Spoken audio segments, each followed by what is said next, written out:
બીજા ખેતરમાં બે હાડો તો ખરા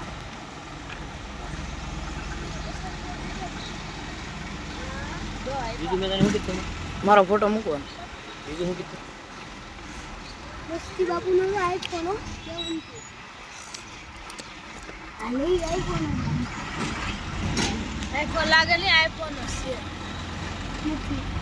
હવે આઈફોન છે ને હા